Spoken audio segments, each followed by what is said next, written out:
Hello, everyone. My name is Stanley St. Rose, and today we're going to be talking about Midnight's Children by Salman Rushdie. Now, before I go into summary analysis of this work, please remember to leave a like, subscribe, and/or comment so that the channel can continue to grow. All right, there is a lot within this work. Um, it's really difficult to summarize this work because, I mean, there's just so many parts to it. So here are the important parts. Here's what's going on. After India gets independence from the British at midnight, these children, like over 500 children, are born and they have powers. And it's like some have agility, some can read minds, some can do all sorts of things. Um, and this plays a role within their lives and what they end up doing with their lives. So Salim is a character that we follow. Shiva is another character that we follow. They're both boys. um Salim and Shiva. There's lots of other characters that we meet that also have powers, but also we have this magical superpower side, mystical side. We also have witches within this work. And then we also have family ties, family bonds. We have Salim telling Padma, his wife, or the woman that's going to be his wife, the story of his life and the people in his life, how his grandparents meet, um, just all these interwoven stories about all these characters that show up. The Midnight Children, the role they play within the work, um, and how they deal with their powers, how they're connected together, how they create a community together, um, and also the reality of living in an India that is trying to figure out what it is after gaining independence, because the country had to form itself, it had to make itself, and these characters had to figure their place out within this work. Shiva becomes a military leader. I mean, his agility, his powers really help him out to be a great warrior, a great fighter. Um, Salim, on the other hand, he grew up in the lap of luxury. His powers do help him out as well. Another thing that's very significant within this work, Salim and Shiva, they were switched at birth because the nurse believed that Salim should have a better life and not a poor life. So Salim got Shiva's good life because um, Salim got the good parents with all the money. And Shiva got the bad life in terms of money because Shiva got Salim's parents and abject poverty.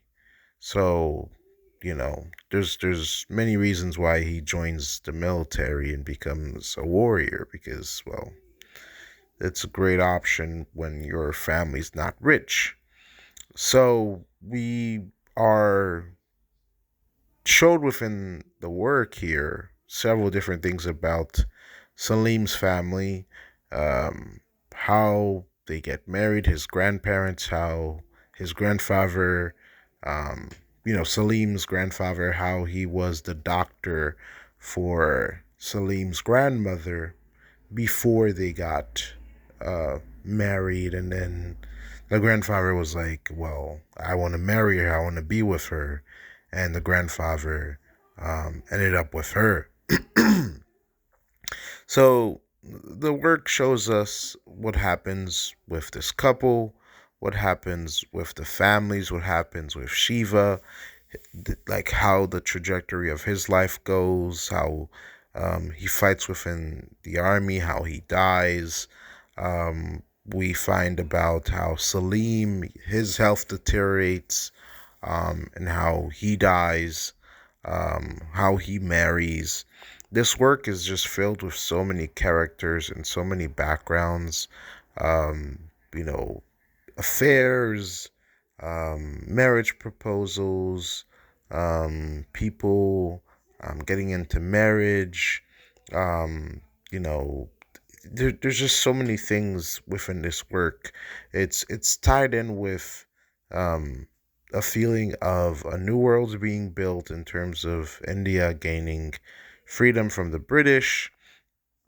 There's also the mystery of the Midnight Children, them being born at midnight and being born with all these types of powers, their families, the structure of their families, who they engage with romantically, what families are born out of these engagements, and then also the baby swap between Salim and Shiva.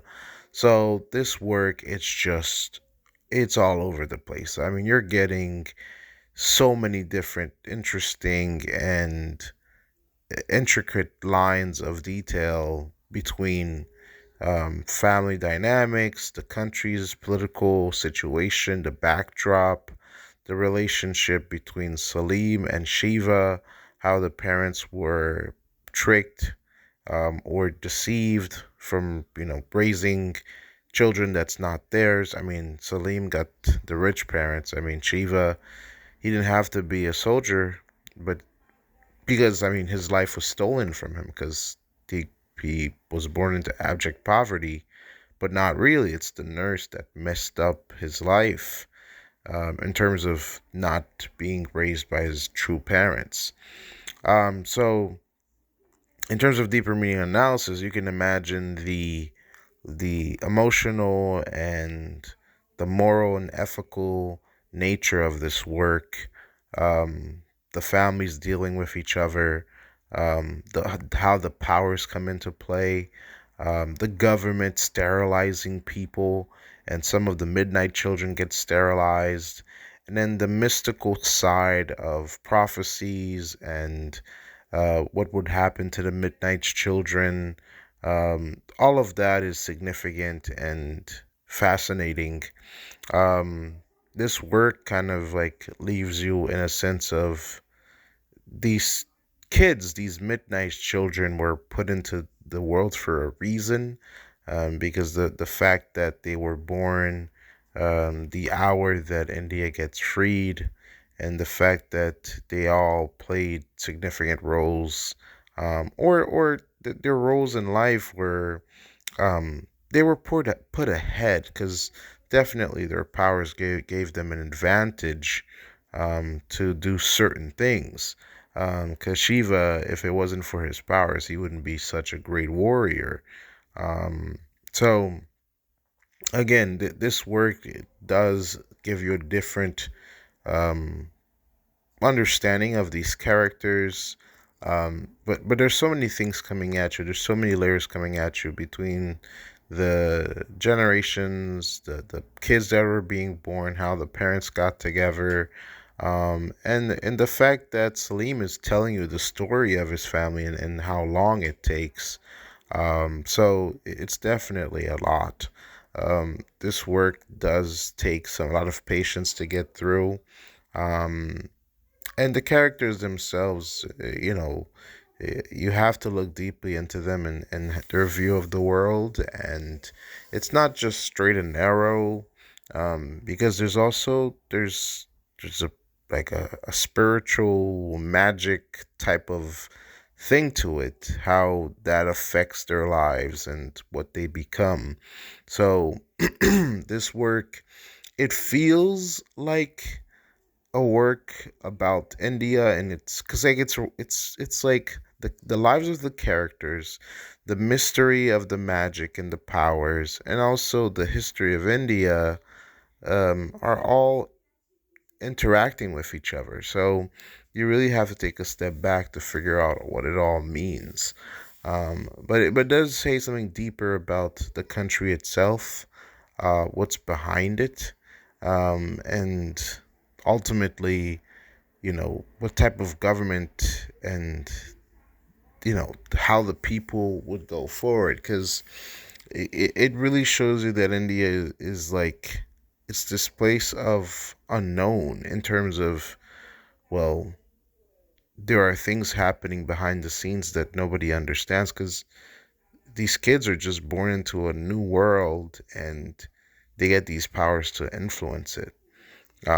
So it definitely gives you feelings of a higher power playing a role within this work. So that's a very interesting part about it.